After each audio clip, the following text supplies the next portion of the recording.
प्रिय भैया बहनों नमस्कार। आज हम आपको सामाजिक विज्ञान का जो पहला पाठ भूगोल में है उसका अध्ययन कराने जा रहे हैं। सभी भैया बहन पहले उस पाठ को समझ लेंगे और फिर इसके जो क्वेश्चन आंसर हैं वो आपको कराए जाएंगे। तो यहाँ पर चित्र में देखिए, पहला पाठ है पर्यावरण। पर्यावरण का अर्थ होता है परिजमा आवरण, यानी जो हमें चारों ओर से घेरे हुए होता है उसको हम पर्यावरण कहते हैं।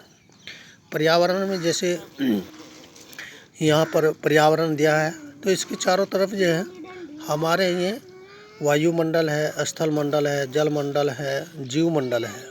ये सब, इन सब को मिलाकर जो है पर्यावरण बनता है, क्योंकि इनमें अंतरक्रिया होती है।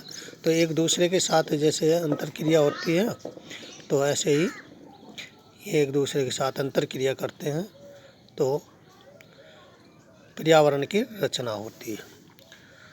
तो इस तरह से पर्यावरण शब्द बनता है। तो ये पर्यावरण में जो परिभाषाएं आती हैं, जो हम पर्यावरण की परिभाषा देखते हैं, यानी पर्यावरण परिजमा आवरण दो शब्दों से मिलकर बना है।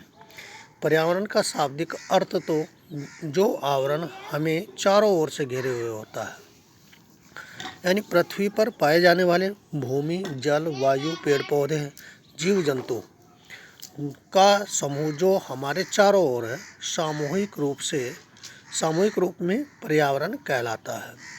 पर्यावरण की ये जैविक और अजैविक घटक आपस में अंतःक्रिया करते हैं और संपूर्ण प्रक्रिया एक तंत्र के रूप में संचालित होती है, जिसे पारिस्थितिकी तंत्र भी कहते हैं।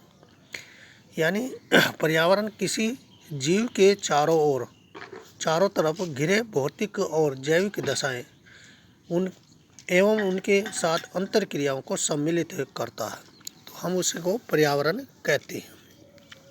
तो जैसे इसमें वायुमंडल में भी आप देखते हैं कि क्षोभ मंडल है, समताप मंडल है, आयन मंडल है, बाह्य मंडल है, इनका योग होता है।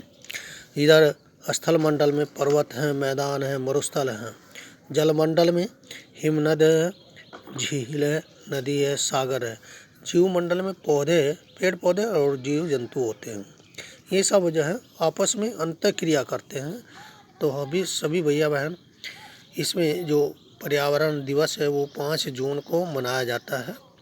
तो इस तरह से ये पर्यावरण का जो चैप्टर है आप इसको समझ लेंगे, पढ़ लेंगे अपनी बुक में, और फिर इसके जो क्वेश्चन आंसर हम आपको कराने जा रहे हैं सभी भैया बहन। जैसे इसमें बहुविकल्पीय क्वेश्चन दिए गए हैं, इनमें से कौन सा प्राकृतिक पारितंत्र नहीं है, यानी पारितंत्र नहीं है।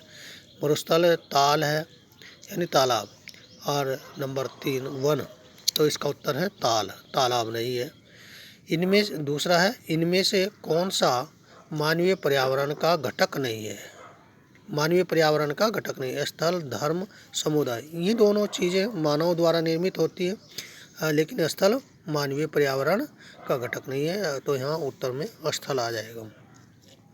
इसी तरह इसमें से कौन सा मानव निर्मित पर्यावरण है, यानी इनमें से कौन सा मानव के द्वारा निर्मित किया जाता है। जैसे पहाड़ है, समुद्र है, नदी, इस सड़क है।